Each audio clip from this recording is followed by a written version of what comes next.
Hello, and welcome back to the Inner Citadel.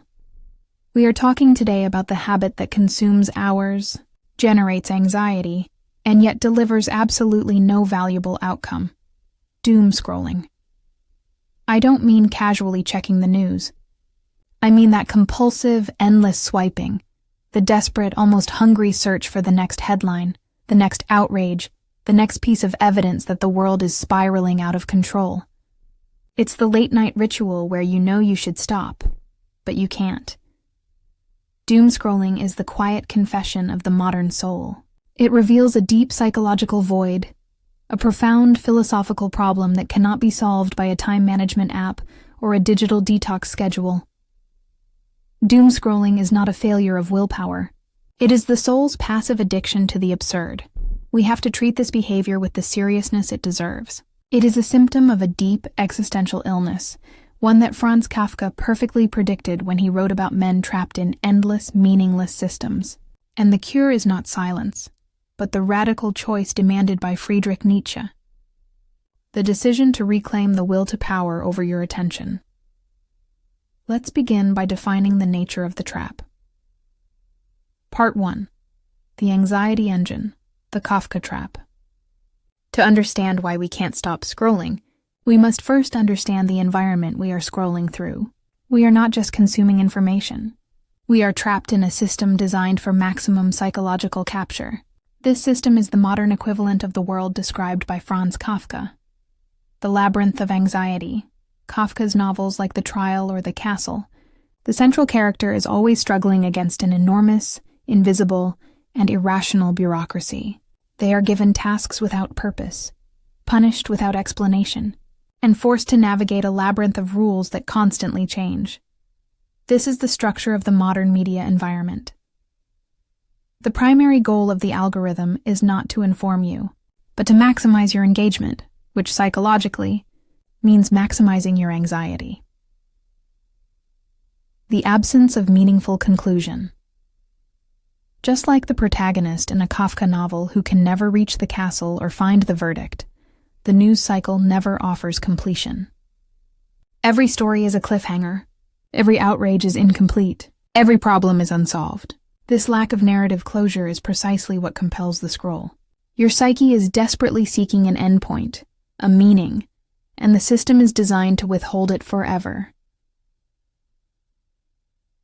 The arbitrary punishment. The anxiety generated by doomscrolling is often vague and shapeless. We feel punished by the endless stream of bad news, climate crisis, political corruption, global suffering, but we are given no clear, individual mechanism for atonement or action. This creates the Kafkaesque guilt, the feeling of responsibility without the means to fulfill it. The guilt is real, but the system is absurd. The illusion of agency. Doomscrolling offers a false sense of control. By consuming every detail of the global catastrophe, you feel like you are staying informed or prepared. This is a lie. Knowing the full scope of the chaos does not make you more prepared. It only makes you more anxious. The action of scrolling replaces the genuine action of solving local, tangible problems. The system traps you by turning legitimate concern into passive consumption. Your soul needs to engage with the reality of the world, but the Kafka trap redirects that energy into the shallow, endless act of the swipe. The scroll becomes a form of nervous, self-soothing, a ritualistic way of engaging with the chaos without ever having to risk genuine action. We are addicted to doomscrolling because we are addicted to the absurdity, the overwhelming feeling that the world is beyond our control. The addiction to chaos fills the void left by a lack of personal, self-defined meaning. Part 2. The Void and the Shadow's Demand. Why is the modern soul so susceptible to this passive consumption of chaos? We have to turn to Carl Jung to understand the deeper psychological void that the doomscroll attempts to fill. The death of shared meaning, as Nietzsche declared. The traditional sources of shared meaning, the grand narratives, the absolute truths, have collapsed. This leaves a vacuum. The human psyche abhors a vacuum. The energy that once went into building cathedrals, participating in community rituals, or engaging in shared myth is now restless, homeless, and desperately seeking a container. The media environment has stepped into this vacuum. It gives us a new synthetic myth, the myth of global crisis. This myth is highly engaging because it speaks directly to the needs of the shadow. The shadow's hunger for conflict. Shadow contains all the parts of ourselves we deem unacceptable, not just negative traits, but our suppressed vitality, our legitimate aggression, and our necessary appetite for conflict and mastery. In a comfortable, modern life, we are often discouraged from engaging in tangible, meaningful conflict.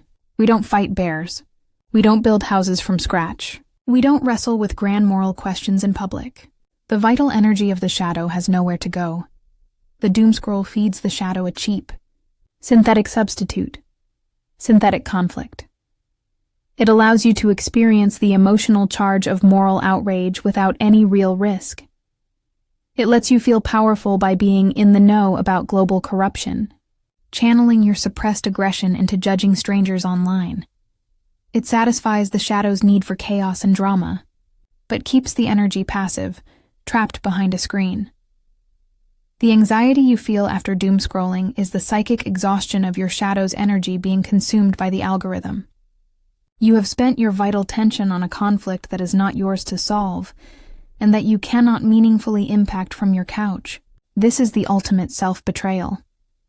Trading your genuine creative power for the illusion of importance. The cure, therefore, is not to simply turn off the phone. It is to reclaim the shadow's energy and redirect it toward a meaningful, self-chosen struggle. Part 3. The Nietzschean Cure, the Reclaimed Will. The solution to the Kafka trap is to refuse to be the passive spectator. It is to invoke the highest demand of Nietzschean philosophy, the will to power. This is not about dominance over others. It is about absolute sovereignty over your own self, your attention, and your time. The doomscroller has outsourced their will to the algorithm. The path to freedom requires a conscious, radical act of internal separation. Step 1. The act of philosophical resistance. The first step is a declaration of independence. You must recognize the fundamental difference between consuming chaos and creating meaning. The algorithm feeds the part of you that wants to be entertained and overwhelmed. The cure is to feed the part of you that wants to build, master, and complete. This is the central choice of the Übermensch, the self-mastering individual. The Übermensch refuses to be defined by the easy path of passive consumption, and instead chooses the difficult path of self-creation. To enact this resistance, you must replace the habit of doom-scrolling with a high-friction activity that demands genuine effort and provides concrete, local completion. Instead of consuming news about global water shortages, synthetic anxiety, spend 15 minutes working on a piece of writing or art, local creation. Instead of watching outrage on a political fight, passive conflict, engage in a difficult but honest conversation with a friend or family member about a real conflict in your life, active conflict. Instead of spending the last 10 minutes before bed scrolling, generating anxiety, spend 10 minutes planning a difficult, small goal for the next day, generating self-mastery. The cure requires that you stop paying the psychic tax to the infinite, absurd system, and start investing that energy into the finite, tangible things you can truly affect. Step 2. The practice of attention, sovereignty.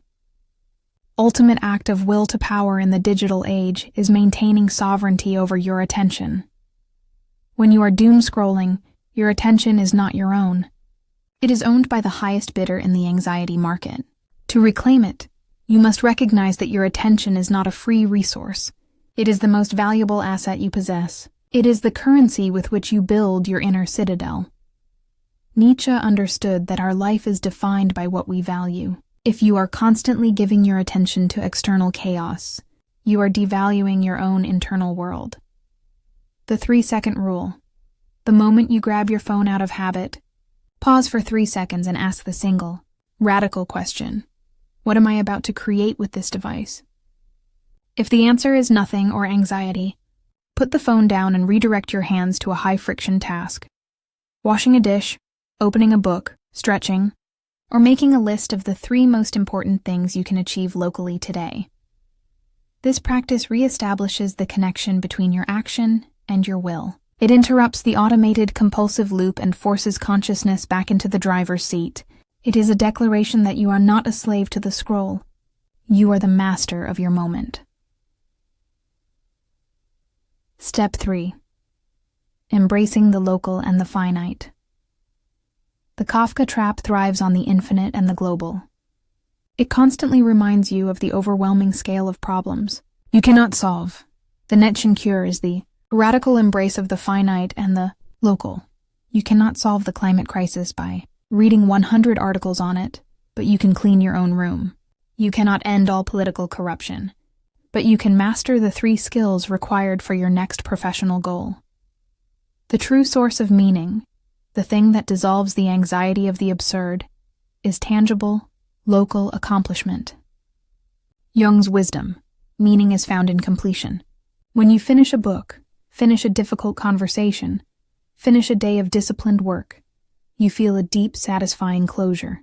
This is the opposite of the Doomscroll, which only offers infinite loops. The antidote to anxiety. Anxiety is often energy that lacks a proper container. By redirecting the energy of the shadow away from global outrage and toward local, self-defined tasks, you are giving that immense power a meaningful container.